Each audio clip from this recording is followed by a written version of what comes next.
ministra Carmen Lúcia, do Supremo Tribunal Federal, ela foi sorteada relatora da denúncia apresentada pela PGR contra Sérgio Moro por supostamente, então, caluniar Gilmar Mendes. Basília Rodrigues e Gustavo Uribe se juntam a nós para a gente seguir repercutindo esse assunto.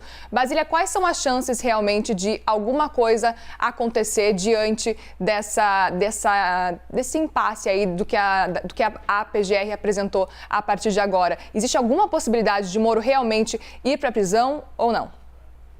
Olha, o processo segue numa velocidade incomum, né? Fazendo aqui uma comparação com outros casos. Veja que esse vídeo foi divulgado na sexta-feira passada, amplamente pela mídia nacional, até isso é citado na denúncia apresentada pela Procuradoria-Geral da República. Na ocasião, o ministro Gilmar Mendes foi procurado por jornalistas, ele não soltou manifestações públicas, mas apresentou uma representação à PGR, em que pede de maneira consistente para que Moro seja investigado por práticas, por crimes, por práticas criminosas. A PGR não só recebeu esta representação, como até já devolveu ao Supremo Tribunal Federal no formato de denúncia. Em 3 dias desde a representação até a denúncia, a PGR já se manifestou, e a gente está falando de uma procuradoria que ainda está sob a gestão de Augusto Aras, que é um procurador que vai entrar para a história como um dos mais criticados pela leniência, pela demora em agir. Essa peça é assinada pela Lindora Araújo, que é uma subprocuradora-geral da República, e lá ela diz que não é um mero insulto ou brincadeira, é um crime de calúnia, quando você imputa ou atribui falsamente algum fato definido como crime a uma pessoa. É um crime contra a honra, né? E ali ela até descreve o fato de ele atentar, são as palavras da Procuradoria, contra um magistrado que tem mais de 60 anos. Então, já uma pessoa que, não só pela idade, mas pelo tempo de Suprema Corte, é muito respeitado, sendo o decano, do STF. O Gilmar Mendes é o ministro mais antigo da Corte hoje. Então, se você pensar nesses órgãos do Judiciário como um paredão jurídico, se você pensar numa combinação entre eles, houve um interesse, passar um recado claro, tanto da PGR quanto do STF, de que críticas políticas têm limites.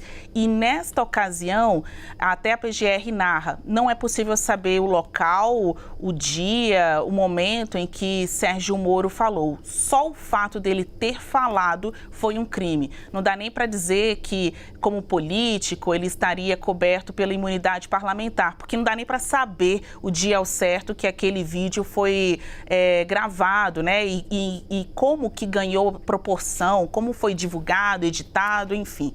Na avaliação do Ministério Público Federal, assim como da vítima, no caso, que é o ministro Gilmar Mendes, houve sim um crime. Ontem mesmo houve a distribuição do processo que foi encaminhado ao gabinete da ministra Carmen Lúcia e Gilmar Mendes está impedido de participar deste julgamento. Ele, como vítima, é pessoa interessada na condenação de Sérgio Moro.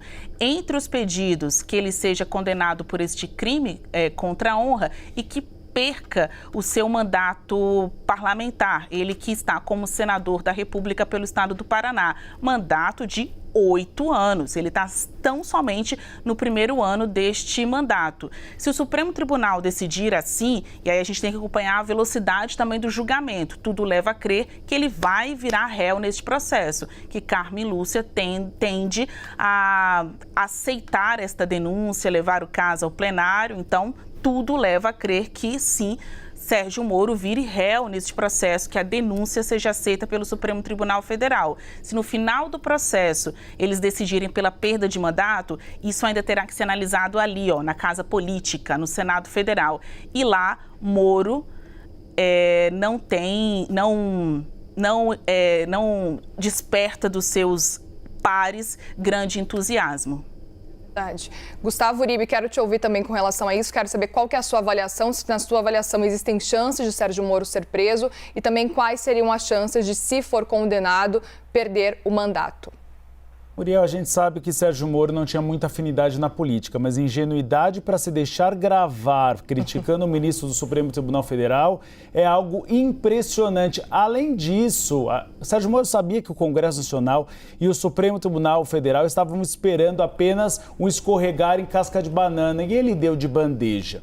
Hoje há uma avaliação do Supremo Tribunal Federal que é necessária a condenação, sim, de Sérgio Moro, para que isso não vire um caso para outros políticos ou outros cidadãos criticarem ministros do Supremo Tribunal Federal. E aí não é uma crítica, aí é uma acusação de corrupção passiva contra o ministro da Suprema Corte.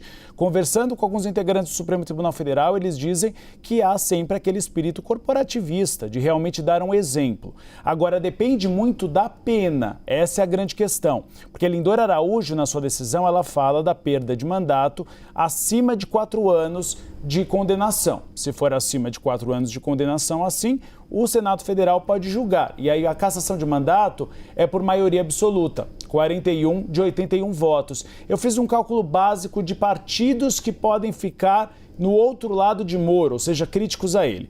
PSD, MDB, PT, PSB, PDT e Rede. Só esses 6 partidos, eles já têm 42 senadores. Ou seja, a possibilidade de Sérgio Moro ser cassado existe e é grande. Agora, vamos observar a resposta dele. Isso. O Supremo Tribunal Federal deu um prazo de 15 dias.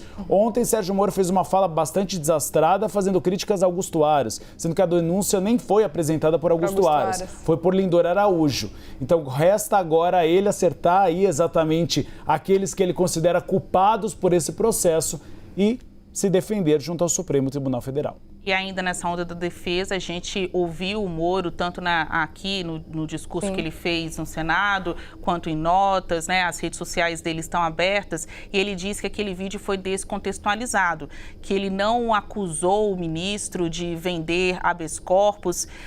Enfim, a gente cai naquela avaliação do que é brincadeira e o que de fato é um tipo de crime, né? Então, ele se defende, ele afirma que não cometeu um crime e que as falas foram descontextualizadas. Obrigada aos dois. Daqui a pouco a gente volta a conversar mais um pouquinho.